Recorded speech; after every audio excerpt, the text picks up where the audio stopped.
students, এতিয়া আমিতো মেজাৰমেণ্টৰ chapter 1 টো শেষ কৰিলোঁ। এতিয়া প্ৰথম চেপ্টাৰটো আমি চাই লওঁ মেটেৰিয়েলৰ ন WEM সিলেবাসটো চাই ল'বচোন। WEM টো একচুৱেলি তোমালোকৰ যদি সিলেবাসটো চোৱা চাগে তোমালোকে বুজি পাবা যে কিহৰ ওপৰত হয় সাবজেক্টটো গোটেই। আমাৰ এতিয়া কেনেকুৱা হয় যে ইণ্ডাষ্ট্ৰি কিছুমান বা ধৰা প্লান্ট কিছুমান তো তাহাঁতৰ বিভিন্ন মেটেৰিয়েলছ আমি ইউজ কৰোঁ ন। কেতিয়াবা কৰবাত আমি ব্ৰাছ ইউজ কৰোঁ, আইৰণ ইউজ কৰোঁ বা জিংক ইউজ কৰোঁ বা আৰ্গন, এনেকুৱা বিভিন্ন ধৰণৰ গেছ বা মেটেলছ এনেকুৱা ইউজ কৰা যায়। এতিয়া কথাটো হ'ল যে যদি তুমি কোনোবা এটা ইনষ্ট্ৰুমেণ্টত যদি গ'ল্ড বিয়াৰিং ইউজ কৰিছা বা চিলভাৰ বিয়াৰিং বা এলুমিনিয়াম বিয়াৰিং ইউজ কৰিছা, তেতিয়াহ'লে তুমি তাত ব্ৰাছ বা নাইক্ৰম বা নিকেল এইবিলাক তুমি ইউজ কৰিব নোৱাৰা। বা কিছুমান ৰিকুৱাৰমেণ্টছ থাকে য'ত আমি কি কৰোঁ যে চব এটা মেটেলে আমি চব কামৰ কাৰণে আমি ব্যৱহাৰ কৰিব নোৱাৰোঁ। গতিকে আমাৰ যিটো ৰিকুৱাৰমেণ্টছ মতে আমাৰ মেটেলৰ ৰিকুৱাৰমেণ্টটো বেলেগ বেলেগ হৈ যায়। কিছুমান এনেকুৱা থাকে যে ৰিয়েকশ্যন কৰে, এটা আনটোৰ লগত ৰিয়েকশ্যন কৰে। ছাপ'জ তোমালোকৰ থাৰ্মেল প্লাণ্ট হৈ গ'ল বা হাইড্ৰ' প্লাণ্ট হৈ গ'ল, সেইবিলাকত এনেকুৱা হয় যে মেটেল কিছুমানে এটা এটাৰ লগত ৰিয়েক্ট কৰা ষ্টাৰ্ট কৰে। তেতিয়া আমাৰ কি হয়, আমাৰ কাৰণে এইটো লছ হয়, হাৰ্মফুল কিছুমান বস্তু হৈ যাব পাৰে বা এক্সিডেণ্টছ হৈ যাব পাৰে বা হাজাৰ্ডছ কিছুমান হৈ যাব পাৰে। তো সেইবিলাক বস্তু আমি এভইড কৰিবৰ কাৰণে আমাৰ বা কিছুমান এনেকুৱা হয় যে আমাৰ নিজৰ এক্সপেণ্ডিচাৰটোও চাব লাগে। বা কিছুমান বস্তু বহুত দামী থাকে বা কিছুমান বহুত কম দামী থাকে কিন্তু ষ্টাৰ্ডি থাকে বা আমাৰ কামৰ কাৰণে বহুত ইউজফুল হয়। তো আমি এইবিলাক বিভিন্ন ধৰণৰ চব চাৰিওফালৰ এৰিয়াটো বা চাৰিওফালৰ কনচাৰ্ণখিনি আমি কনচিডাৰ কৰি আমি বিভিন্ন মেটেল আমি ইউজ কৰাৰ কাৰণে ব্যৱহাৰ কৰোঁ। মানে thousands and thousands of metals R দেৰ য'ত আমি এটা ইণ্ডাষ্ট্ৰিত আমি ইউজ কৰোঁ বা এটা আমি প্লাণ্টৰ কাৰণে ইউজ কৰোঁ বা এনি লেবৰেটৰীৰ কাৰণে ইউজ কৰোঁ। তো গতিকে সেইবিলাকৰ কিছুমান প্ৰপাৰ্টিজ থাকে, সেইবিলাকৰ নিজা নিজা কিছুমান কেৰেক্টাৰিষ্টিক্স থাকে, কিছুমান ক্ৰাইটেৰিয়া থাকে আমাৰ ইউজ কৰিবৰ কাৰণে। তো সেইবিলাক আমি স্পেচিয়েলি মানে এই ছাবজেক্টটোত আমি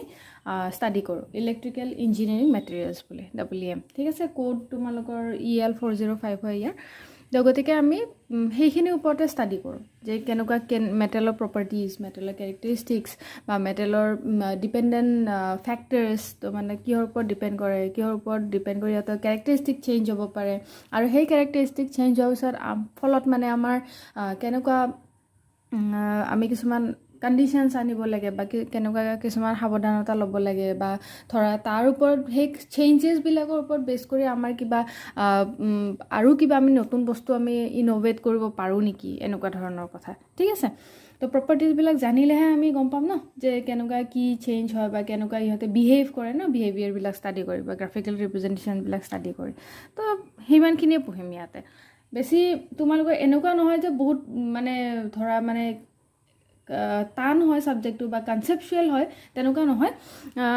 আছে কিছুমান মানে ধৰা চিম্পল কনচেপ্টছ হয়, ইলেক্ট্ৰনৰ ওপৰতে বেছড হয় চব বস্তু অবভিয়াছলি। তো সেই ইলেক্ট্ৰনৰ কনচেপ্টটোৰ ওপৰতে মানে বেছ কৰি ইহঁতৰ প্ৰপাৰ্টিজবিলাক আমি ষ্টাডি কৰোঁ। খালি অকণমান বেছিকৈ মনত ৰাখিব লাগিব ইয়াতে, কথা সেইটোৱে, অকণমান মানে ছাবজেক্টটোৰ লগত অকণমান টাইম দিব লাগিব। তো মানে ঠিক আছে, ষ্টাৰ্ট কৰোঁ এতিয়া। তোমালোকৰ প্ৰথম চেপ্টাৰটো হ'ব কণ্ডাক্টিং মেটেৰিয়েল। ঠিক আছে, চেপ্টাৰ 1 কণ্ডাক্টিং মেটেৰিয়েলছ। টান নহয় দেই, ছাবজেক্টটো একেবাৰে টান নহয়, খালি মনত ৰখাটো অকণমান মানে ট্ৰিকি হয়। তো মনত ৰাখিব লাগিব প্ৰপাৰ্টিজবিলাক। ইয়াতে আছে তোমালোকৰ এইটো চেপ্টাৰৰ ভিতৰত আছে electron theory of metal, resistance and resistivity, linear and non linear resistance, তাৰপিছত properties of conducting material, low' resistive মেটেৰিয়েলৰ property, high ৰেজিষ্টিভ মেটেৰিয়েলৰ property. তাৰপিছত কিছুমান কণ্ডাক্টিং মেটেৰিয়েল আমি ইণ্ডাষ্ট্ৰিবিলাকত ইউজ কৰোঁ বা আমাৰ ইলেক্ট্ৰিকেল ইঞ্জিনিয়াৰিঙত আমাৰ ইউজ হয়। সেইবিলাক copper, aluminium, ACSR, AC, silver, carbon, tungsten, eureka, এনেকুৱা বিভিন্ন ধৰণৰ মেটেলছ কিছুমান ইউজ হয়। তাহাঁতৰ বিষয়ে আমি পঢ়িব লাগিব, কেনেকৈ কাম কৰে বা কিছুমান ইকুইপমেণ্ট আছে থাৰ্ম'কাপল বুলি, তাৰ ওপৰতো আমি পঢ়িব লাগিব, ছুপাৰ কণ্ডাক্টৰ বা এনিলিং কি হয় এইবিলাক প্ৰচেছ। আৰু আমি হাউচ ৱায়াৰিঙৰ কাৰণে যিবিলাক মানে আমি হাউচ হোল্ড কানেকশ্যন কৰোঁ, তো হাউচ ৱায়াৰিঙৰ কাৰণে কি আমি বেচিকেলি মেটেলছ ইউজ কৰোঁ। তো আমি সচৰাচৰটো দেখাই পাই থাকা ন যে আমাৰ ৱায়াৰিঙৰ কাৰণে আমি কি ইউজ কৰিছোঁ, এলুমিনিয়াম ইউজ কৰিছোঁ বা কপাৰ ইউজ কৰিছোঁ নে চিলভাৰে ইউজ কৰিছোঁ নে গ'ল্ডে ইউজ কৰিছোঁ, দেখাই পাই থাকা কেনেকৈ কি কৰোঁ। ছিংগল ষ্ট্ৰেণ্ড ৱায়াৰবিলাক তোমালোকে ইউজ কৰিছা লেবত। তো গতিকে এইবিলাক নৰ্মেল হয়, মানে নৰ্মেল ইউজৰ কাৰণে তোমালোকক কেনেকুৱা কি মেটেৰিয়েল আমি ইউজ কৰোঁ। তো বেচিকেলি ইমানখিনি আছে প্ৰথম চেপ্টাৰটোত। ঠিক আছে, লেটছ বিগিন। তোমালোকে এইটো ছাবজেক্টৰ কাৰণে বুক ল'ব পাৰা, অৰ্ডাৰ কৰি লৈ ল'বা, নহ'লে টেক্সট বুকখন পাই যাবা, ইজিলি এভেইলেবল হয়। Text book of electrical engineering materials by P.L. Kapoor। এখন ধুনীয়াকৈ দিয়া আছে। মই বাৰু কিছুমান শ্বেয়াৰ কৰি দিম, কিছুমান যিখিনি ডকুমেণ্টছ মোৰ হাতত আছে বা যিখিনি ফাইলছ আছে। কিন্তু এই টেক্সট বুকখন তোমালোকে লৈ ল'বা, ঠিক আছে। P.L. Kapoor হয় এই text book of electrical engineering materials. Okay, first টপিকটোলৈ যাওঁ। আমাৰ প্ৰথম আছিলে থিয়ৰী এটা ন।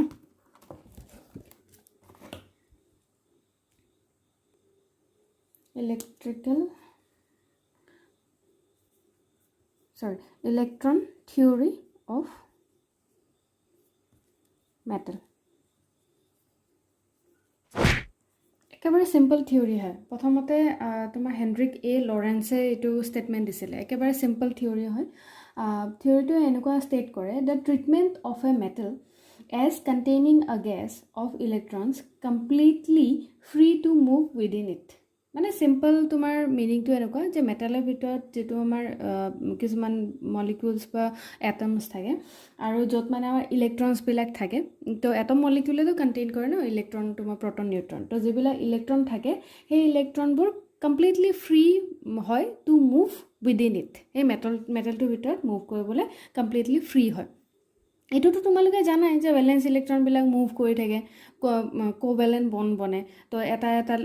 ভেলেন্স বেণ্ডটো কণ্ডাক্টেন্স বেণ্ডলৈ জাম্প কৰে। আমি ছেমি কণ্ডাক্টৰ থিয়ৰীমত অলৰেডি পঢ়ি আহিছোঁ, ছেমি কণ্ডাক্টৰ যিটো ছাবজেক্ট আছিলে। তো একেবাৰে চিম্পল থিয়ৰী যে মেটেল এটাৰ ভিতৰত যিবোৰ ইলেক্ট্ৰন থাকে, they are completely free to move within the metal or to completely free to move within it, মেটেলটোৰ ভিতৰতে। এইটো হ'ল তোমালোকৰ চিম্পল এটা থিয়ৰী। প্ৰথমতে দিছে যিহেতু কৈ দিছোঁ, আহিব পাৰে নাহিব পাৰে, আহিলে ষ্টেট কৰি দিবা। দেন তোমালোকৰ টপিক আছে ৰেজিষ্টেঞ্চ এণ্ড ৰেজিষ্টিভিটি। প্ৰথম আমাৰ বেছিক ইলেক্ট্ৰিকেলৰ বেছিক কম্পনেণ্টকেইটা হ'ল যে তোমালোকৰ R, L, N, C। তো গতিকে আমি ৰেজিষ্টেঞ্চ, ইণ্ডাক্টেঞ্চ এণ্ড কেপাচিটেঞ্চ কি হয় এইবিলাকতো আমি জানোৱেই, কিন্তু প্ৰথমতে বেছিক এলিমেণ্টৰ পৰা গৈছে। তো ইয়াতে প্ৰথম টপিকটো হ'ল তোমাৰ ৰেজিষ্টেঞ্চ এণ্ড ৰেজিষ্টিভিটি। ৰেজিষ্টেঞ্চ মানেতো কি জানাই, ওহমছ ল তোমালোকে জানাই। ওহমছ ল মতে আমাৰ কি আছিলে, V is directly proportional to I, so V is equal to I R. So এইবিলাক ষ্টেটমেণ্ট তোমালোকে জানা। তো ৰেজিষ্টেঞ্চ এটা আমাৰ কি হয়, ৰেজিষ্টৰটো আমাৰ কম্পনেণ্ট হয়, তাৰ যিটো প্ৰপাৰ্টি এইটোৰ নাম হ'ল তোমালোকে ৰেজিষ্টেঞ্চ, আৰু ইয়াৰ ইউনিট হ'ল ওম, এইটো চবেই জানো। তো এতিয়া ৰেজিষ্টেঞ্চটো কি হয়, it is a property or it is a capacity of a metal or material that can resist or that opposes the flow of current ন। আমি তেনেকৈ ৰেজিষ্টেঞ্চটো ডিফাইন কৰোঁ। এতিয়া ৰেজিষ্টিভিটি কি, তোমালোকে ফৰ্মুলাটো জানা, R ইকুৱেল টু ৰৌ এল বাই এ, এই ফৰ্মুলাটো তোমালোকে জানা, কিন্তু ৰেজিষ্টিভিটি কি হয় সেইটো ডেফিনিশ্যনটো জানাটো দৰকাৰ, হয় নাই? তো গতিকে আমি চাই লওঁ যে ৰেজিষ্টিভিটিটো কি হয় ন। চোৱা, চিম্পলি আমি ভি এই ওহমছ লৰ পৰা আমি V equal to I R আমি পাওঁ চিম্পলি। তো এতিয়া কথা হ'ল যে যদি ৰেজিষ্টেঞ্চটো আমি simply R equal to V by I বুলি আমি উলিয়াব পাৰোঁ, তেতিয়াহ'লে আমি ৰেজিষ্টিভিটিটোৰ কাৰণে এনেকুৱা এটা ফৰ্মুলা আমাক কিয় লাগে ন, R ইকুৱেল টু ৰৌ এল বাই এ, য'ত নেকি লেংথ আছে, য'ত নেকি এৰিয়া আছে, তাৰপিছত সেই পাৰ্টিকুলাৰ কণ্ডাক্টৰ বা পাৰ্টিকুলাৰ মেটেৰিয়েলটোৰ কাৰণে তোমালোকৰ এটা ৰেজিষ্টেঞ্চ আছে। তো কিয় মানে আমি ইমানখিনি ডাইমেনশ্যনছ কনচিডাৰ কৰি আছোঁ ন। আমি চিম্পলি এনেকৈও কৈ দিব পাৰিলোঁ যে যিহেতু V equal to I R, তো গতিকে R equal to V by আই, তো গতিকে ইয়াৰ পৰা ইয়াকে আমি ৰেজিষ্টিভিটি বুলি কৈ দিব পাৰিলোঁ হয়। তো ৰেজিষ্টিভিটিৰ কাৰণে এক্সট্ৰা এটা ৰৌ এটা কিয় লাগে ন, সেইটো এটা কথা। তো এতিয়া চোৱা, যিটো ফৰ্মুলা আছে R ইকুৱেল টু ৰৌ এল বাই এ, তো তাৰ পৰা তোমালোকে যদি ৰৌৰ ভেলু কেলকুলেট কৰা তেতিয়াহ'লে কি হ'ব, R A divided by L ন এতিয়া কি হয় এই ৰেজিষ্টিভিটিটো এটা পাৰ্টিকুলাৰ কণ্ডাক্টৰ এটাৰ কাৰণে আমি ডিফাইন কৰোঁ যে এডাল এই বস্তুটো ওভাৰঅল হয় হা এই বস্তুটো তোমালোকে আৰ ইকুৱেল ভি বাই আই যদি ভল্টেজ এটা দিয়া আছে কাৰেণ্ট এটা দিয়া আছে তেতিয়াহ'লে আমি চিম্পলি ইয়াৰ কাৰণে ৰেজিষ্টেঞ্চৰ ভেলুটো আমি কেলকুলেট কৰিব পাৰোঁ কিন্তু যদি এটা পাৰ্টিকুলাৰ কণ্ডাক্টৰ দিয়া আছে আৰু কণ্ডাক্টৰৰ যদি লেংথ ইমান বুলি ডিফাইন কৰা আছে এৰিয়া ইমান বুলি যদি ডিফাইন কৰা আছে আৰু সেই কণ্ডাক্টৰটো ৰেজিষ্টেঞ্চ যদি আৰ বুলি ডিফাইন কৰা আছে তেতিয়াহ'লে তাৰ ৰেজিষ্টেঞ্চ পাৱাৰ কিমান without considering the voltage and current ঠিক আছে এই দুটা প্যাৰামিটাৰ নোহোৱাকৈ without considering this two parameters voltage and current যদি লেংথ এৰিয়া আৰু সেই কণ্ডাক্টৰৰ যদি ৰেজিষ্টেঞ্চৰ ওপৰত ডিফাইন কৰি আমি কিমান কাৰেণ্ট সি অপ'জ কৰিব পাৰে বা কিমান তাৰ ৰেজিষ্টেঞ্চ পাৱাৰ আছে যদি আমি সেইটো ডিফাইন কৰিব লাগে তেতিয়া আমি ৰেজিষ্টিভিটিৰ কথা আহি যায় আমি ইয়াতে ঠিক আছে গতিকে এনেকৈ ক'ব পাৰা যে resistivity is defined as the resistance of material having specific dimensions ঠিক আছে তোমালোকে ৰেজিষ্টেঞ্চটো ক'ব পাৰা যে it is a property of a substance due to which it opposes the flow' of electrons or flow' of current but resistivity can be defined as the resistance of the same material having specific dimensions ঠিক আছে এ দিয়া আছে L দিয়া আছে okay এনেকৈ ক'ব পাৰা গতিকে ৰেজিষ্টেঞ্চ এণ্ড ৰেজিষ্টিভিটি আমি বুজি পালোঁ নেক্সট আমাৰ টপিক কি আছিলে আমি চাই লওঁ linear and non linear resistance এইটো কনচেপ্টটো একেবাৰে চিম্পল হয় বেছি ইমান টাফ কনচেপ্ট নহয় বাৰু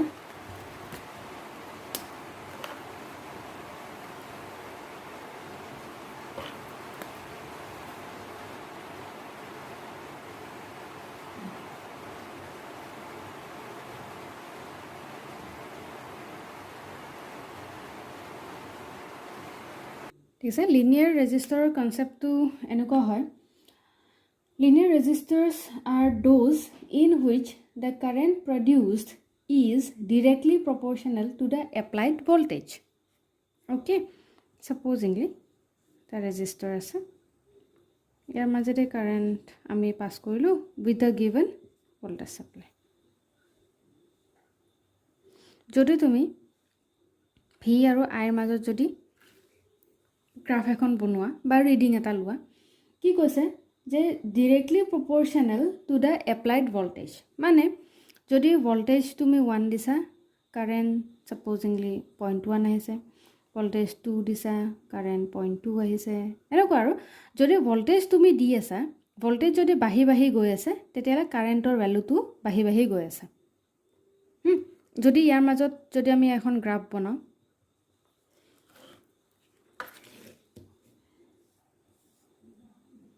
ভি আই 1 2 3 এনেকৈ আৰু আছে 0.1 0.2 0.3 0.2 0.3 এনেকৈ লৈছোঁ তো ভল্টেজ 1ৰ কাৰণে কাৰেণ্ট আহিছে 1 তাৰমানে প্ৰথম ডটটো হ'ব ইয়াতে হয়নে দেন 0.2 নেক্সট ডটটো হ'ব ইয়াতে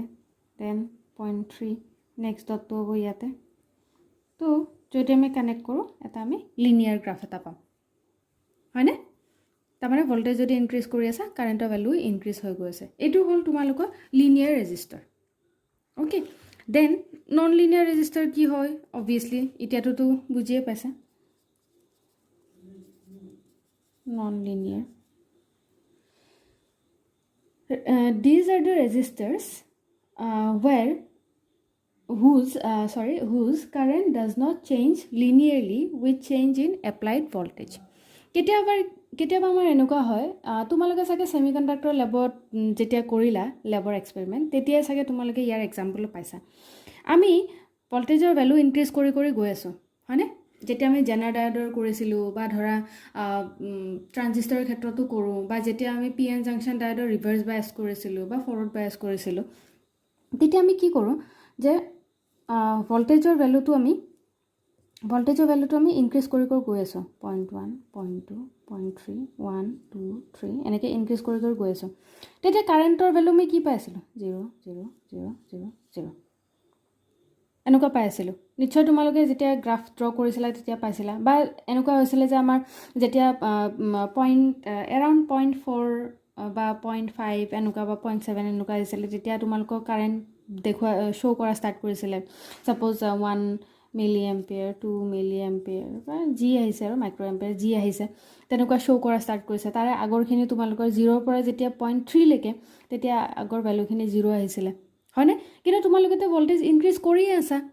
0.1 দিলা তাৰপিছত 0.2 দিলা বা 1 দিছা 2 দিছা 3 দিছা তথাপিও মানে কোনো ধৰণৰ কাৰেণ্টৰ তোমাৰ ভেলু দেখুওৱা নাই 0 দেখাইছে তো সেইটো এটা নন লিনিয়াৰ এটা ৰিলেশ্যনশ্বিপ হয় বুজিছা তো এতিয়া যদি গ্ৰাফটো মই ড্ৰ কৰিব লাগে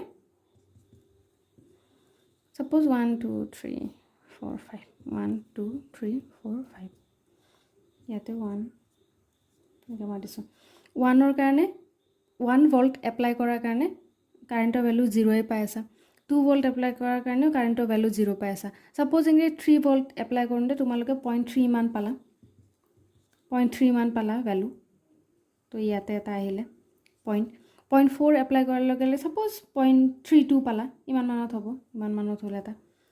0.4 এপ্লাই কৰাৰ কাৰণে ইমান মান তো আমাৰ গ্ৰাফটো কেনেকুৱা হ'ব দেখিবলৈ এনেকুৱা ন non linear relationship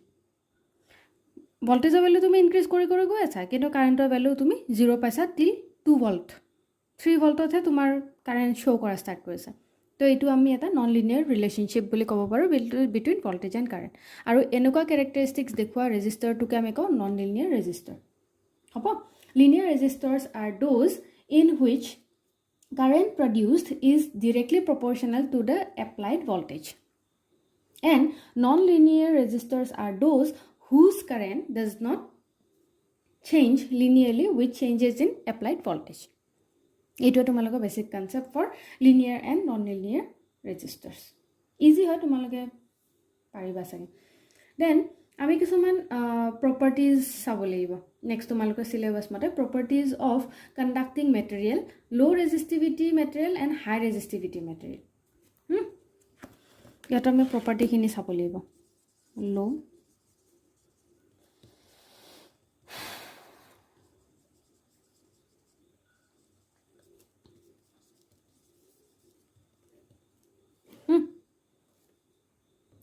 okay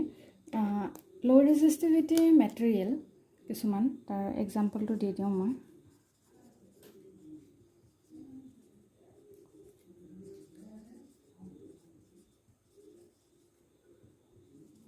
example copper aluminum steel etc develop high resistivity material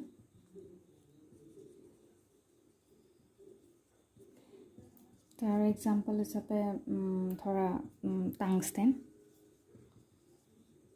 nichrome carbon platinum এইবোৰ এতিয়া লো ৰেজিষ্টিভিটি মেটেৰিয়েল হাই ৰেজিষ্টিভিটি মেটেৰিয়েল ইহঁতক আমি বিভিন্ন ভাগত ভাগ কৰিলোঁ ইহঁতক ভাগ কৰা আমাৰ কাৰণো আছে আৰু ইহঁতৰ কিছুমান বিভিন্ন প্ৰপাৰ্টিজো আছে আৰু এই প্ৰপাৰ্টিজবিলাকৰ ওপৰত বেছ কৰি আমি ইহঁতৰ এপ্লিকেশ্যন ডিচাইড কৰোঁ এতিয়া লো ৰেজিষ্টিভিটি মেটেৰিয়েলৰ কিছুমান প্ৰপাৰ্টি কিছুমান আমি চাই লওঁ এইবিলাকে আহিব তোমালোকে এক্সামত অহাটো বাৰু নেচেচাৰী নহয় সেইটো বাৰু পিছৰ কথা কিন্তু তোমালোকে জানিব লাগে প্ৰপাৰ্টিজ কিছুমান জানিব লাগে আমি কপাৰ ক'ত ইউজ কৰিব পাৰোঁ এলুমিনিয়াম ক'ত ইউজ কৰিব পাৰোঁ ষ্টিল ক'ত ইউজ কৰিব পাৰোঁ আৰু ল' ৰেজিষ্টিভিটি হোৱাৰ কাৰণে ইয়াৰ কি সুবিধা হ'ল কি অসুবিধা হ'ল আৰু আমাৰ এপ্লিকেশ্যনটো বেলেগ হৈ যায় ল' ৰেজিষ্টিভিটিৰ কাৰণে বেলেগ এপ্লিকেশ্যনছ হাই ৰেজিষ্টিভিটিৰ কাৰণে বেলেগ এপ্লিকেশ্যনছ কিহৰ কাৰণে হয় ইয়াতো প্ৰপাৰ্টিবিলাকৰ কাৰণে হয় অবভিয়াছ কথা তো সেইবিলাকে আৰু ল' ৰেজিষ্টিভিটি মেটেৰিয়েল মানেতো গম পাইছা যে ইয়াৰ সি কাৰেণ্ট ৰেজিষ্ট কৰা মানে যিটো তাৰ ক্ষমতা আছে সেইটো মানে ল' বা কম তো এতিয়া কিছুমান ইহঁতৰ এডিশ্যনেল প্ৰপাৰ্টিজ কিছুমান আছে ঠিক আছে প্ৰথম প্ৰপাৰ্টি হয় ল' ৰেজিষ্টিভিটিৰ কাৰণে মই কৈ আছোঁ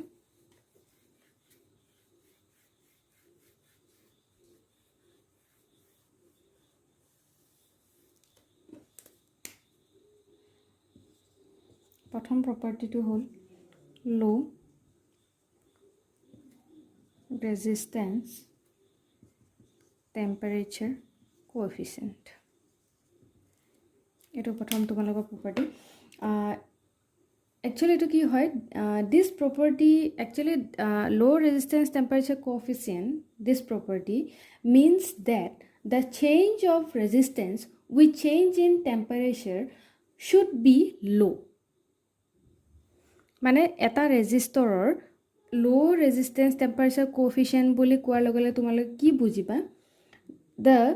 change of resistance of the resistor with change in temperature should be low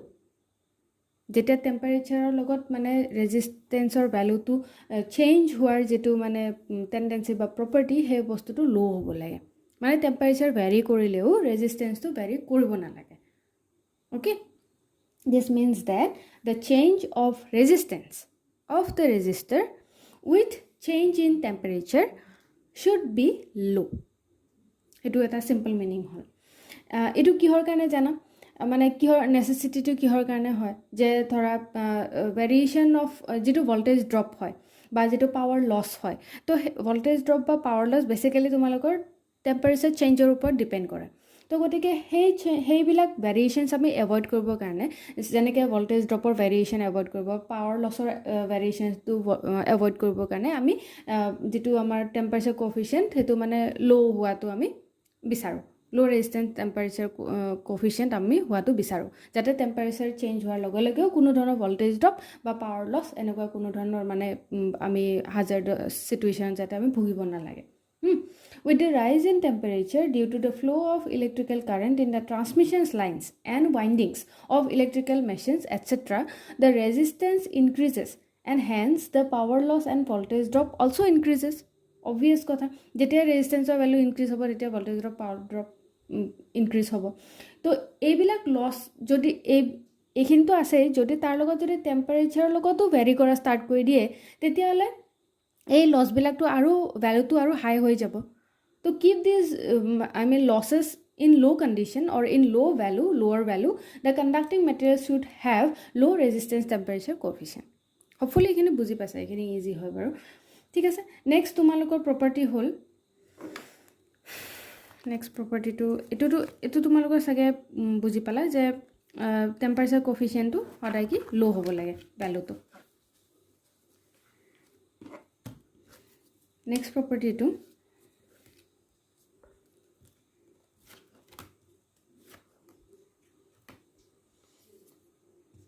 B property sufficient mechanical strength to important হয় না সব ক্ষেত্ৰতে মানুহৰ ক্ষেত্ৰটো material ক্ষেত্ৰটো sufficient mechanical strength mechanical stresses are produced in overhead line conductors overhead lines জানা তো তাত মানে আমাৰ কি হল mechanical stresses বিলাক কাৰণ বহুত দূৰলৈকে আমাৰ টানি লৈ যোৱা হয় ন তো গতিকে mechanical stress বিলাক produce হয় তাত overhead যিবিলাক line conductors থাকে for transmission or for distribution of electrical power তো গতিকে আৰু এটা তাত এটা এক্সট্ৰা ফ্যাক্টৰ লাগি যায় একটো তো তোমাৰ ডিসটেন্স হৈ গল দেন তোমালোক উইন্ডৰ কাৰণে হয় যেটো বতাহ চলি থাকে উইন্ডৰ কাৰণে হয় দেন তাহাঁতৰ নিজৰ ওয়েটৰ কাৰণে এই তিনটা ফ্যাক্টৰ তোমালোকে কনসিডাৰ কৰিব লাগিব ওভাৰহেড যিবিলাক আমাৰ কণ্ডাক্টৰ ইউজ কৰে ট্ৰান্সমিশন এণ্ড ডিস্ট্ৰিবিউশনৰ কাৰণে প্ৰথম কথাটো হ'ল তোমালোকৰ ডিসটেন্স মানে মেকানিক্যাল স্ট্ৰেছটো কিহৰ কাৰণে প্ৰডিউস হয় হেতু কথা কৈছো প্ৰথমটো হ'ল ডিসটেন্সৰ কাৰণে হয় দেন তোমালোকৰ উইন্ডৰ কাৰণে হয় বা এক্সট্ৰা এনভায়ৰনমেন্টাল যিবিলাক ফ্যাক্টৰস থাকে আৰু এটা হ'ল তাতৰ নিজৰ ওয়েটৰ কাৰণে ওয়েটৰ কাৰণে তো এইবিলাক কাৰণে আমাৰ মেকানিক্যাল স্ট্ৰেছ বিলাক প্ৰডিউস হয় ন লাইনস বিলাকত তো mechanical stresses are also produced in conducting materials used for the windings of motors generators and transformers when loaded যেতিয়া আমি লোড এটা এপ্লাই কৰো যেতিয়া আমি এক্সট্ৰা লোড এটা এপ্লাই কৰো এনি মেচিনছ তুমি যতে নকৰা মটৰ কৰা জেনাৰেটৰ কৰা বা তোমালোকে ইলেক্ট্ৰোডাইনামিক টাইপ মটৰ বা ট্ৰান্সফৰ্মাৰত কৰা তো সবতে আমি যদি লোড দিও তেতিয়া আমাৰ এটা মেকানিক্যাল স্ট্ৰেছ এটা প্ৰডিউস হয় তো গতিকে এইবিলাক বস্তু উইথষ্টেণ্ড কৰিবৰ কাৰণে এই স্ট্ৰেছটো উইথষ্টেণ্ড কৰিবৰ কাৰণে আমাৰ কি হয় যিবিলাক কণ্ডাক্টিং মেটেৰিয়েল থাকে তাহাঁতৰ সাফিচিয়েন্ট মেকানিক্যাল ষ্ট্ৰেংথ থাকিব লাগিব হেখিনি তাহাঁতৰ মানে ষ্ট্ৰং হ'ব লাগিব যাতে এই যিবিলাক ষ্ট্ৰেছেছ আছে stress যিবিলাক ষ্ট্ৰেছেছ আছে যাতে এইবিলাক সিহঁতে উইথষ্টেণ্ড কৰিব পাৰে তো সেইকাৰণে ছাফিচিয়েণ্ট মেকানিকেল ষ্ট্ৰেংথ থকাটো দৰকাৰী হয়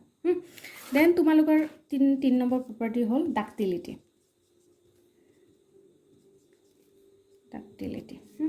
ডাক্টাইল মানে চাগে শুনিছা চাগে শুনিবতো লাগে ডাক্টাইল মানে হ'ল কি যিকোনো এটা মেটেৰিয়েল বা মেটেলৰ পৰা সৰু সৰু কিছুমান ৱায়াৰ প্ৰডিউচ কৰাৰ ক্ষমতা ডাক্টাইলৰ মানে যদি মই একচুৱেল মিনিংটো ক'ব যাওঁ তেতিয়াহ'লে মই ডিক্সনাৰীৰ মিনিঙত কওঁ যে able to deform without losing toughness or I mean, এনেকুৱা হয় যে able to be drawn out into a thin wire. যদি এটা ডাঙৰ যদি এটা মেটেলৰ যদি এটা চিলিণ্ড্ৰিকেল ফৰ্মত যদি তুমি পোৱা তাৰ পৰা সৰু সৰু ৱায়াৰ কিছুমান উলিয়াব পৰা যেটো এবিলিটি বা ক্ষমতা হেতুক আমি কওঁ ডাক্টাইল বুজি পাইছা এতিয়া আমি যে সিঙ্গল স্ট্ৰেণ্ড ৱায়াৰ ইউজ কৰোঁ ন কপাৰ এলুমিনিয়াম ইউজ কৰোঁ বা কপাৰ কৰোঁ তো সেই এতিয়া চোৱা তেনেকুৱা সৰু সৰু ৱায়াৰতটো তোমালোকে এভেইলেবল নহয় ন এনভাইৰনমেণ্টত বা যিবিলাক মানে য'ৰ পৰা আমি এক্সট্ৰেক্ট কৰোঁ তো তেনেকুৱা সৰু সৰু ৱায়াৰতটো এভেইলেবল নহয় বস্তুবোৰ তো অবভিয়াছলি এনেকুৱা হয় যে কিছুমান ৰক টাইপৰ থাকিব কপাৰ যিটো মানে মেটেলটো বা কিছুমান তোমাৰ এলুমিনিয়ামৰটোৱে ধৰা কিছুমান বল টাইপত থাকিব তো গতিকে তাৰ পৰাহে আমি ৱায়াৰ্ছ কিছুমান এক্সট্ৰেক্ট কৰিব বনাওঁ ন তো গতিকে সেইটোৱে ক্ষমতা সেইটোকে আমি কওঁ ডাক্টিলিটি বুলি তো গতিকে আমাৰ যিটো মানে ল' ৰেজিষ্টিভ মেটেৰিয়েলৰ যিটো প্ৰপাৰ্টি সেই ডাক্টিলিটিটো এটা মানে মেইন প্ৰপাৰ্টি হয় তো এনেকুৱা হয় যে different sizes and shapes of conductors are required for different applications এইটো আমি জানো যে ডিফাৰেণ্ট চাইজৰ লাগে ক'ৰবাত ডাঙৰ লাগে ক'ৰবাত সৰু লাগে বা কিছুমানত মানে বহুত ৱায়াৰ্ছ আমি জইন কৰিব লাগে তো two fulfil this requirement the conducting material should be ডাক্টাইল enough to enable it to be drawn into different size and shapes. এটো বুজি পাইছা ডাক্টিলিটি তো এটা মেইন প্ৰপাৰ্টি হয় তাক ডাক্টাইল ফৰ্ম মানে হি ডাক্টাইল হ'বই লাগিব তাক যাতে আমি সৰু সৰু ৱায়াৰ্ছ কিছুমানত যাতে আমি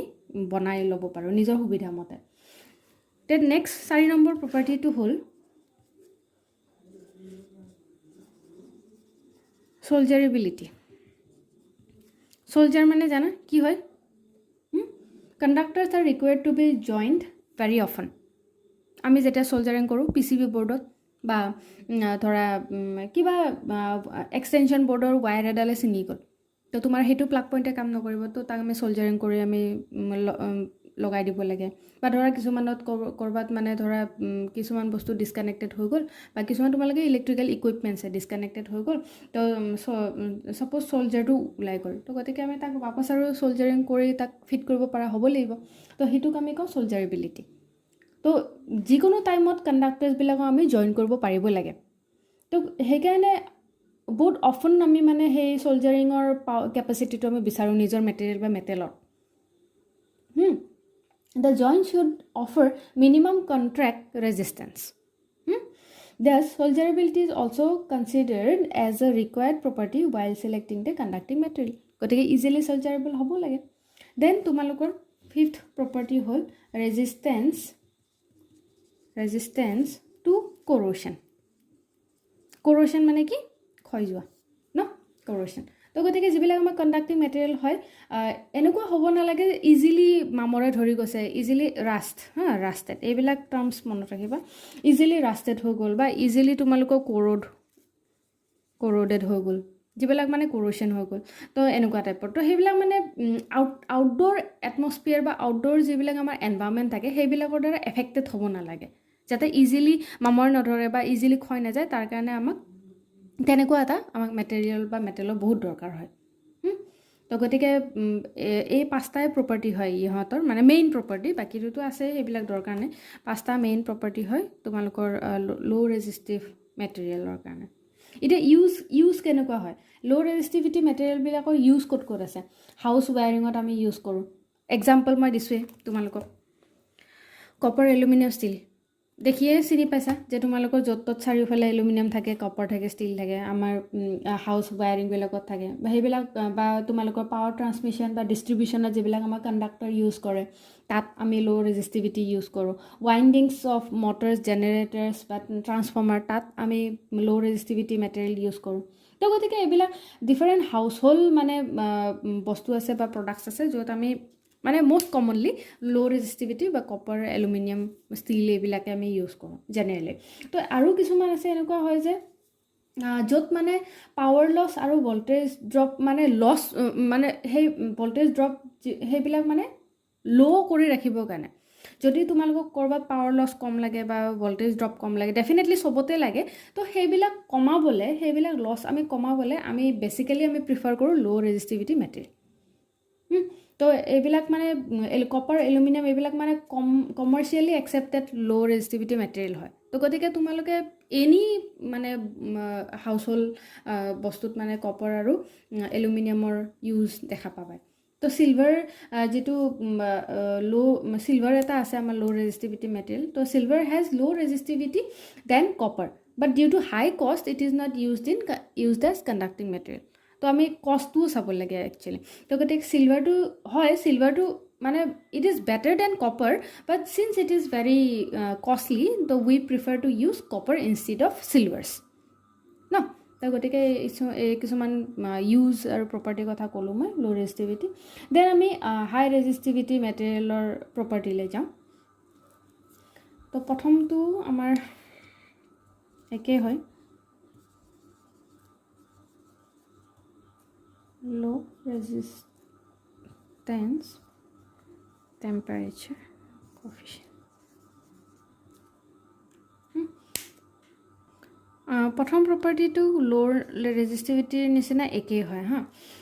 এতিয়া ইয়াতো একেই ডিমাণ্ড হয় the high resistivity material should have a low' value of resistance temperature coefficient This material is often used in making wire-wound precision resistance in resistance box as shunts in electrical material instruments. Such applications, this property increases the accuracy of measurement. এতিয়া আমি ক'ত use কৰোঁ বুলি ক'লোঁ যিবিলাক মানে আমাৰ measuring instrument থাকে ধৰা প্ৰিচিজন ৰেজিষ্টেঞ্চ বা কিছুমান শান্ত আৰু বা কিছুমান এনেকুৱা এমিটাৰ ভল্টমিটাৰ যিবিলাক মানে মেজাৰিং বা ইণ্ডিকেটিং ইনষ্ট্ৰুমেণ্টছ হয় তো সেইবিলাকত আমি বেচিকেলি হাই ৰেজিষ্টিভিটি মেটেৰিয়েলবিলাক ইউজ কৰোঁ তো এতিয়া কথা হ'ল যেতিয়া টেম্পাৰেচাৰ আমাৰ ইনক্ৰিজ হৈ গৈ ছাপ'জ এনভাইৰমেণ্টেল টেম্পাৰেচাৰ এইটোৱে ইনক্ৰিজ হ'ল বেলেগ বাকী কনচিডাৰ কৰা নাই ছাপ'জ আমাৰ টেম্পাৰেচাৰ মানে কিছু ডিগ্ৰী বাঢ়ি গ'ল বা কিছু ডিগ্ৰী কমি গ'ল তো তাৰ লগে লগে যদি আমাৰ তেনেকুৱা ইনষ্ট্ৰুমেণ্টৰ যদি ৰেজিষ্টেঞ্চটো যদি বাঢ়ি গৈ থাকে তেতিয়াহ'লে অবভিয়াছলি সিটো একিউৰেট ভেলু কেতিয়াও নেদেখায় তো গতিকে তুমি যদি ছাপ'জ গৰমৰ দিনত যদি তুমি এটা ভল্টমিটাৰ তুমি ৰিডিং ল'ব গৈ আছা তেতিয়াহ'লে সিটোতো তাৰ নিজৰ ৰেজিষ্টেঞ্চ যদি সি বঢ়াই লৈছে টেম্পাৰেচাৰৰ লগত তেতিয়াহ'লে তাৰ মাজেদি ফ্ল' হোৱা কাৰেণ্টৰ ভেলুটো ভেৰি কৰিব একচুৱেল কাৰেণ্টতকৈ ছাপ'জিংলি যদি তুমি ঠাণ্ডাৰ দিনত কৰিছা তেতিয়াহ'লে তাৰ ৰেজিষ্টেঞ্চটো কমি গ'ল নিজৰ মিটাৰটোৰ তো গতিকে সিটোতো বেলেগ এটা ভেলু দেখাব তাৰ মাজেদি ফ্ল' হোৱা কাৰেণ্টটো তো গতিকে এনেকৈ মানে ডিপেণ্ড কৰে বস্তুবোৰ তো গতিকে সেইকাৰণে ইয়াতেও একেই ডিমাণ্ড যাতে আমাৰ টেম্পাৰেচাৰ ৰেইজ হ'লেও আমাৰ যাতে ৰেজিষ্টেঞ্চটো ৰেইজ নহয় মানে তো সেইকাৰণে আমাৰ সদায় ইয়াতেও ল' ৰেজিষ্টেঞ্চ টেম্পাৰেচাৰ কফিচিয়েণ্টে লাগে দেন নেক্সট প্ৰপাৰ্টি হ'ল হাই মেল্টিং পইণ্ট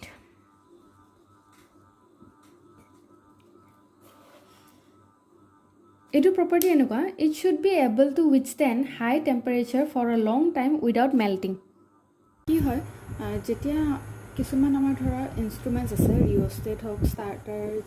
ইলেক্ট্ৰিকেল মটৰবিলাকত যিবিলাক ষ্টাৰ্টাৰ হয় বা ইলেক্ট্ৰিকেল হিটিং ডিভাইচ যিবিলাক আছে ন ৰুম হিটাৰ হওক বা ফাৰ্নেছ বা এনেকুৱা ইণ্ডাষ্ট্ৰিবিলাকত যে আমাৰ ইউজ কৰে বইলাৰ তো তাত কিছুমান ৰেজিষ্টেঞ্চ মেটেৰিয়েলছ থাকে তো সেই ৰেজিষ্টেঞ্চ মেটেৰিয়েলবিলাকৰ সদায় মেল্টিং পইণ্টবোৰ বহুত হাই হ'ব লাগে যাতে তাহাঁতে বহুত বেছি টেম্পাৰেচাৰ উইথষ্টেণ্ড কৰিব পাৰে যদি মানে এনেকুৱা হ'ব লাগে যে অতি কম মাত্ৰাত যদি তাহাঁতক টেম্পাৰেচাৰ দিয়া যায় বা অতি কম মাত্ৰাত যদি টেম্পাৰেচাৰ চেঞ্জ হয় আমাৰ এনভাইৰনমেণ্ট টেম্পাৰেচাৰ তেতিয়াহ'লে সেই বস্তুটো গলি যাব নালাগে তো গতিকে গলি যোৱাৰ এটা ডিগ্ৰী তাহাঁতৰ ছেট থাকে যিটো নেকি যথেষ্টখিনি বেছি হ'ব লাগে তো মানে যাতে অতি বেছি টেম্পাৰেচাৰ প্ৰভাইড কৰিলেও যাতে কোনো ধৰণৰ মেল্টিং ইছ্যুজ যাতে নাথাকে ন তো এতিয়া চোৱা ৰেজিষ্টেঞ্চ মেটেৰিয়েলছবোৰ যদি গলি যায় এটা ইনষ্ট্ৰুমেণ্ট এটা তেতিয়াহ'লে কি হ'ব সিটোতো গোটেই ডিভাইচটোৱে ডেমেজ কৰাই আছে ন তো গলি যোৱাৰ লগে লগে অট'মেটিকেলি লছেছ ষ্টাৰ্ট হ'ব গলি যোৱাৰ লগে লগে সি ৰেজিষ্টেঞ্চ প্ৰভাইড কৰিব নোৱাৰিব তাৰপিছত কনচিকুৱেণ্টলি কি হ'ব যে তাৰ মাজেদি ফ্ল' হোৱা যিবিলাক কাৰেণ্ট আছে বা যিখিনি আমাৰ টেম্পাৰেচাৰ আছে গতিকে সেই গোটেই সেই মানে যিবিলাক আউটচোৰ্চ ফেক্টৰ সেইবিলাকে হোল ইণ্ডাষ্ট্ৰিটো বা হোল প্লাণ্টটো মানে ডেমেজ কৰাই দিব পাৰে because it has already damage one kind of instrument that is used to resist the outer temperature or current, high current. No, তো সেইকাৰণে আমাৰ সদায় মেল্টিং পইণ্টটো যথেষ্টখিনি বেছি হ'ব লাগে তো পইণ্টকেইটা তোমালোকে মনত নিশ্চয় আছে মই কি ক'লোঁ আগৰ পইণ্টটো মই কি কৈছিলোঁ যে মানে ইহঁতৰ কিছুমান প্ৰপাৰ্টি থাকিব লাগে তো প্ৰথম পইণ্টটো তোমাৰ আছিলে কি যে ল' ৰেজিষ্টেঞ্চ টেম্পাৰেচাৰ কোএফিচিয়েণ্ট হয়নে নাম্বাৰ 2 হয় এইমাত্ৰ ক'লোঁ মই যে কি high melting point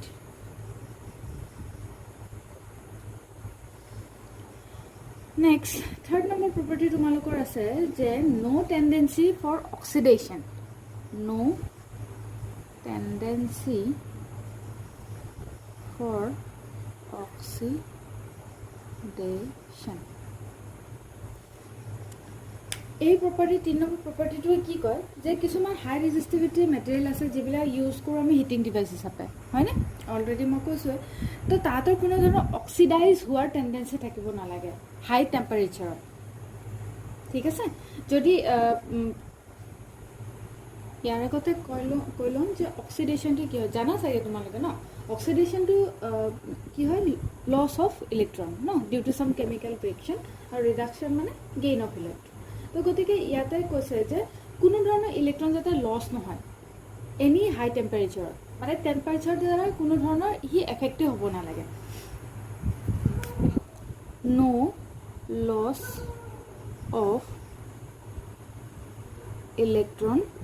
should occur তো in any case মানে টেম্পাৰেচাৰ হাই টেম্পাৰেচাৰত কোনো ধৰণৰ মানে ইলেক্ট্ৰন লছ হ'ব নালাগে তো গতিকে if on heating oxide layer is formed on the heating element the amount of heat production is reduced ঠিক আছে মানে sorry the amount of heat radiation is reduced ইয়াতে মানে কি কৈছে তোমাৰ যে যদি if on heating oxide layer is formed on the heating element যদি আমি কিবা এটা বস্তু হিট কৰি আছোঁ বা গৰম কৰি আছোঁ যদি তাৰ ওপৰত হিটিং অক্সাইড লেয়াৰ এটা যদি ফৰ্ম হৈ যায় বিকজ যদি তুমি হিট কৰি আছা তাৰ টেম্পাৰেচাৰটো বঢ়াই আছা তাৰ মানে কি বুজাইছে যে ই অক্সিজেন লুজ কৰি আছে অক্সিজেন লুজ কৰি থকাৰ ফলত তাৰ ওপৰত কি হ'ল অক্সাইড লেয়াৰ এটা ফৰ্ম হৈ গৈছে তো গতিকে যিমান হিট ৰেডিয়েশ্যন হ'ব লাগিছিলে সিমান হিটটো ৰেডিয়েট হ'ব নোৱাৰিলে তো গতিকে heat radiation the amount of heat radiation is reduced তো যিটো আমাৰ মানে প্ৰিফাৰেবল নহয় অ'কে দেন নেক্সট প্ৰপাৰ্টি হ'ল তোমালোকৰ ডাক্টিলিটি এইটোতো বহুত ইম্পৰ্টেণ্ট প্ৰপাৰ্টি হয় আমাৰ মেটেৰিয়েলৰ ক্ষেত্ৰত নাম্বাৰ 4 প্ৰপাৰ্টি ইজ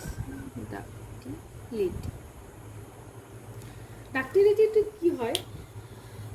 অকণমান আগত চাগে মই ক'লোঁ যে ডাক্টাইল ন যদি মই এটা মেটেৰিয়েল ডাক্টাইল বুলি কওঁ কি বুজোঁ যে তাৰ পৰা আমি সৰু সৰু কিছুমান ষ্ট্ৰেণ্ড আমি উলিয়াব পাৰোঁ যদি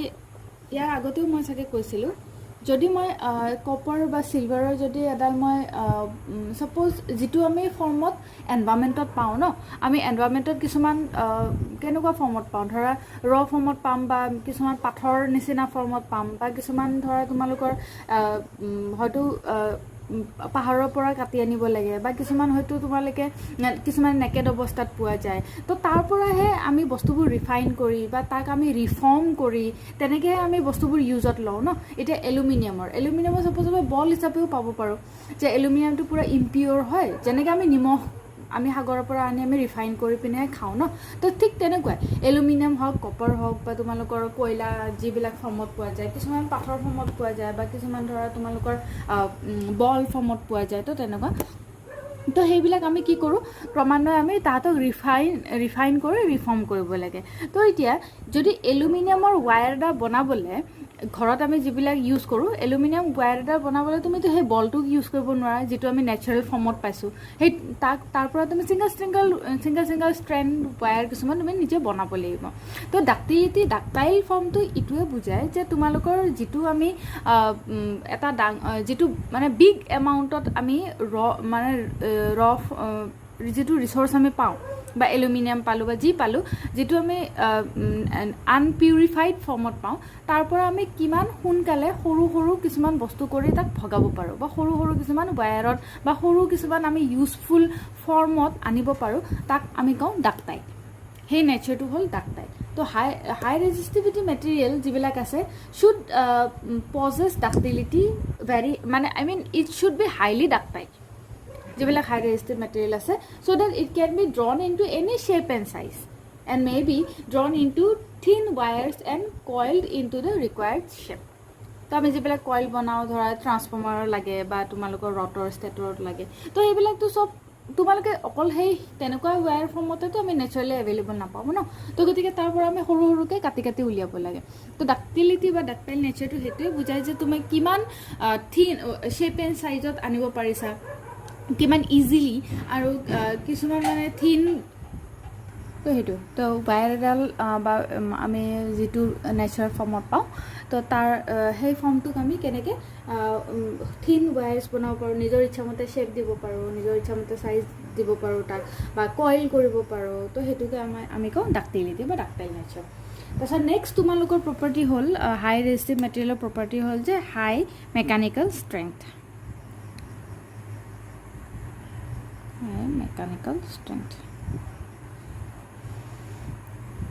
এইটোতো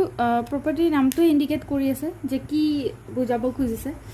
the high resistivity material should also' possess sufficiently high mechanical strength so' that if it is drawn into thin wires it may not break হয়নে ঠিকেই লিখা আছে বুকখনত যে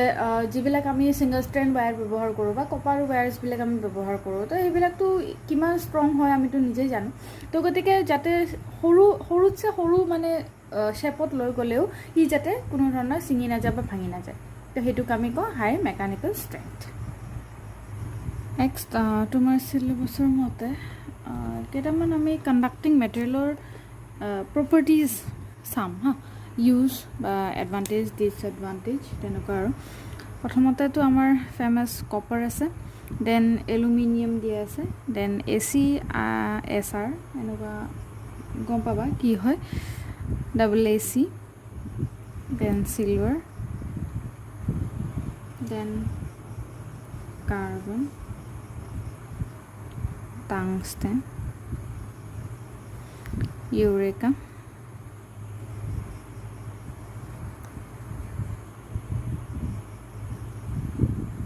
কনষ্টেণ্টাম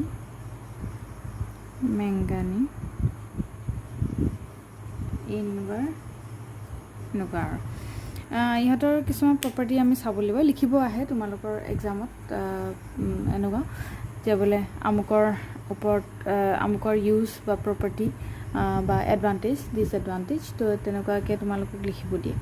তো ইজি হয় বেছি ইমান একো হেৰি নহয় কেইটামান বাৰু মই অলৰেডি বুকখনৰ নাম কৈছোঁৱে তো বুকখনত বহুত ধুনীয়াকৈ আছে কিনি ল'বা পঢ়ি ল'বা ঠিক আছে নেক্সট আমি কপাৰ দি ষ্টাৰ্ট কৰোঁ বাৰু কপাৰ বিষয়ে অকণমান কৈ দিওঁ কিন্তু আমিতো জানোৱেই ন পুৰা ফেমাছ হয় কপাৰ য'ত ত'ত ইউজ হয় আমাৰ যিবিলাক হাউচহোল্ড যিবিলাক বস্তু আছে চবটো কপাৰ ৱায়াৰ্ছে ইউজ হয় ন তো গতিকে তেনেকুৱা আৰু তো সেইকাৰণে কোৱা হয় যে it is the most widely used metal because of its high conductivity ঠিক আছে হাই কণ্ডাক্টিভিটি তাৰমানে কি হয় যদি কণ্ডাক্টিভিটি হাই হয় আমি চবেই জানো কণ্ডাক্টিভিটি যদি হাই হয় অবভিয়াছলি ৰেজিষ্টিভিটি কি হয় ল' হ'ব ন সি কণ্ডাক্ট কৰিব Y it will conduct because it will ৰেজিষ্ট the current in a lower position তো এতিয়া চোৱা যিটো মানে আমাৰ চিলভাৰ যিটো মেটেৰিয়েল হয় ন তো চিলভাৰৰ চবতছে লোৱেষ্ট হয় ৰেজিষ্টিভিটি কিন্তু মানে কি হয় চিলভাৰৰ যিহেতু কষ্টটো বেছি হাই হৈ যায় তো গতিকে আমাৰ কাৰণে আমাৰ ইকনমিকেলি আমাৰ প্ৰব্লেম হয় তো সেইকাৰণে আমি চিলভাৰক বাদ দি ন' ডাউট চিলভাৰ কিছুমানত ইউজ হয় ডেফিনেটলি তাক আমি এভইড কৰিব নোৱাৰোঁ তো কিছুমান জেগাত সেইকাৰণে চিলভাৰ মানে মেক্সিমাম জেগাতে যিমান পাৰোঁ আমি চিলভাৰ ইউজ নকৰাকৈ থাকোঁ because of its cost and thus we replace the use of silver by copper হয়নে তো গতিকে আমি সেইকাৰণে ৱাইডলি ইউজ হয় একচুৱেলি কপাৰটো ঠিক আছে কপাৰ ইজ এভেইলেবল ইন মানে 2 ফৰ্ম মানে 2টা ফৰ্মত এভেইলেবল লাগে তো এইবিলাক বস্তু কৈ দিছোঁ যিহেতু জানিছোঁ বা আমি সচৰাচৰ ইউজ কৰি থাকোঁ তো কপাৰটো আমি 2টা ফৰ্মত পাওঁ এটা হ'ল তোমালোকৰ এনিল্ড ফৰ্মত আমি পাওঁ আৰু এটা হ'ল তোমালোকৰ হাৰ্ড ড্ৰন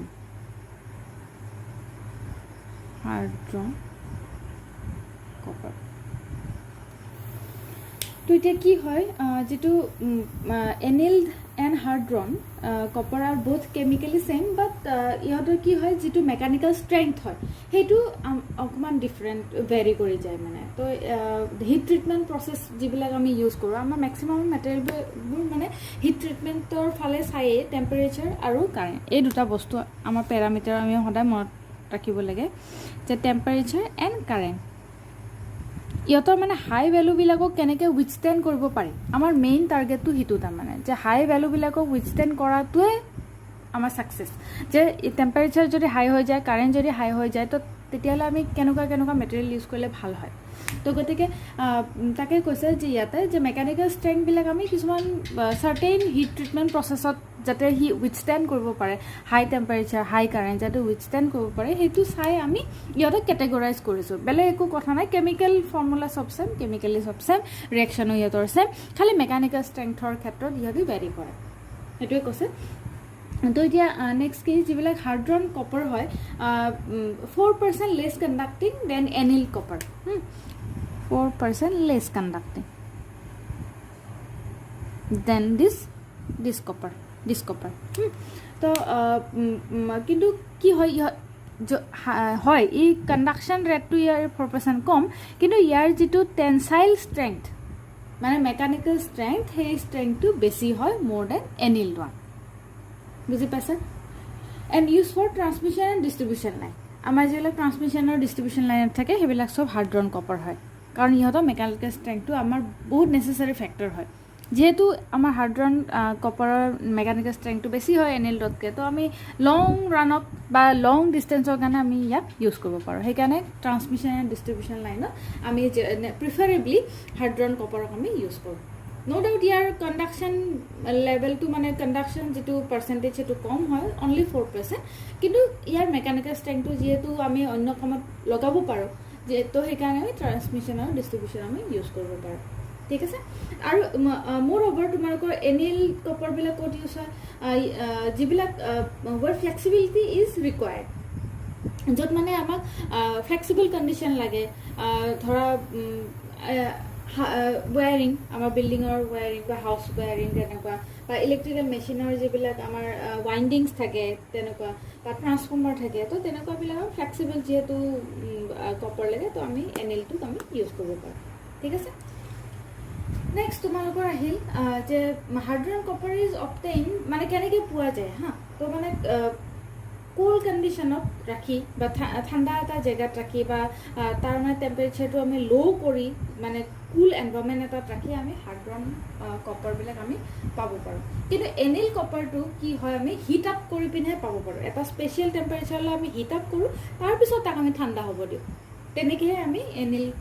যিটো কপাৰ হয় সেইটো আমি ড্ৰ কৰিব পাৰোঁ তো কিছুমান প্ৰপাৰ্টি আছে কপাৰৰ আমি জানো কপাৰ দেখিবলৈ কেনেকুৱা হয় এইটো আমি জানো যে ৰেড কালাৰ হয় ৰেডিছ ইন কালাৰ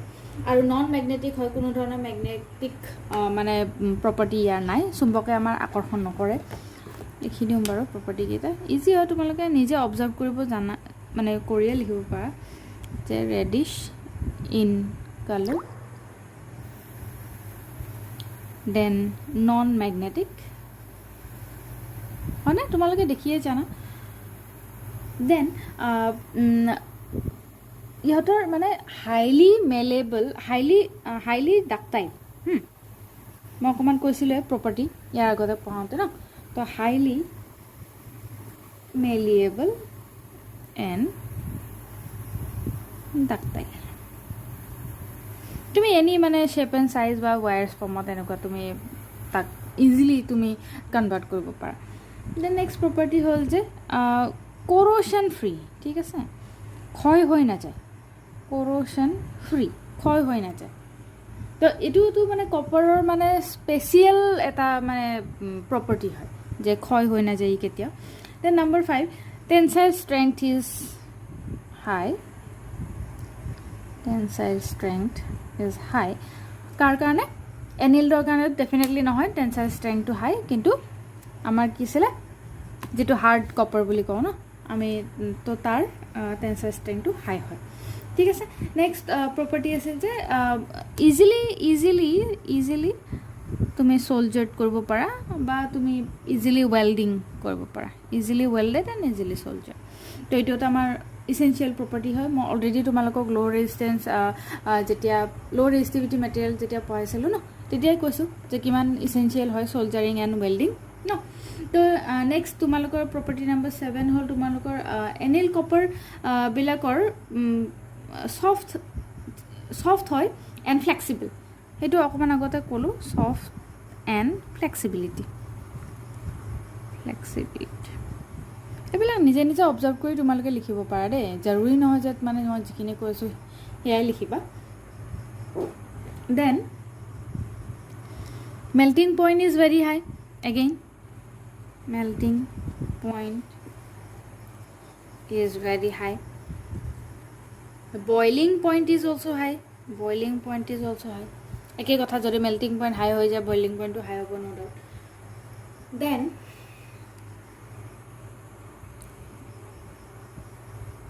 good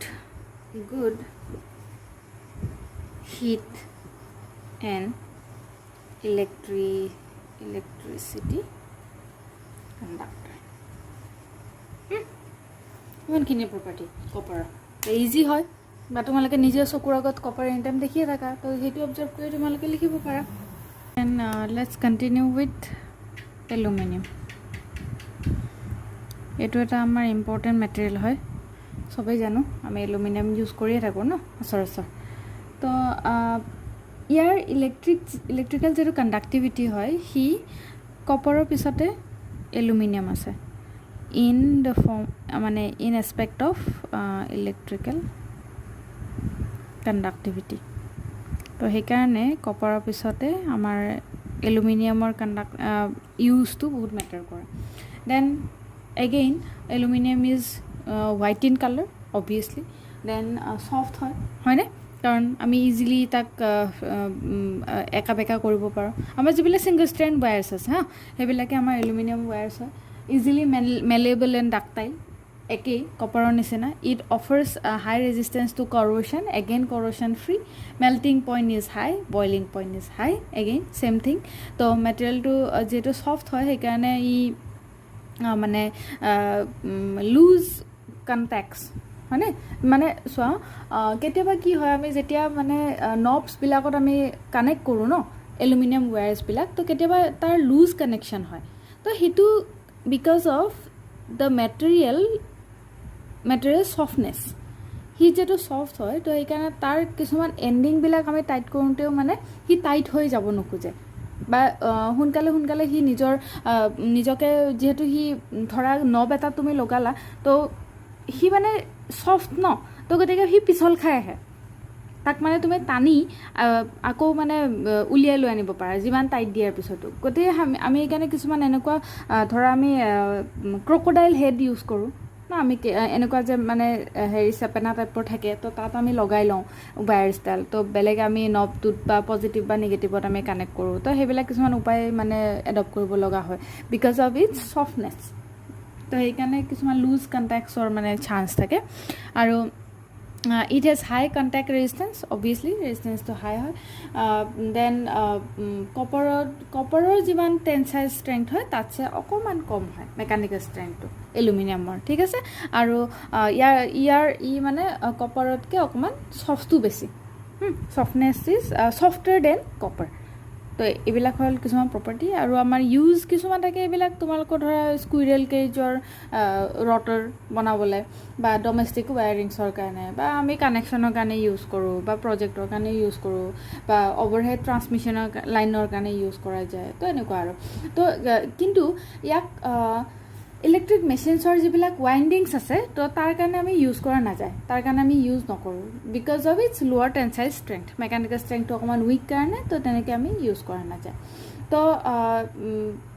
এইবিলাক আছিলে ইয়াৰ প্ৰপাৰ্টি আৰু ইউজ তো এইখিনি মানে চিম্পল হয় বা নিজেও জানা তোমালোকে দেন ACSR বুলি এটা তোমালোকৰ আছে মেটেৰিয়েল কি হয় চাই লওঁ সেইটো বাৰু ACSR ইয়াৰ ফুল ফৰ্মটো জানি লওঁ আমি এলুমিনিয়াম কণ্ডাক্টৰ ষ্টীল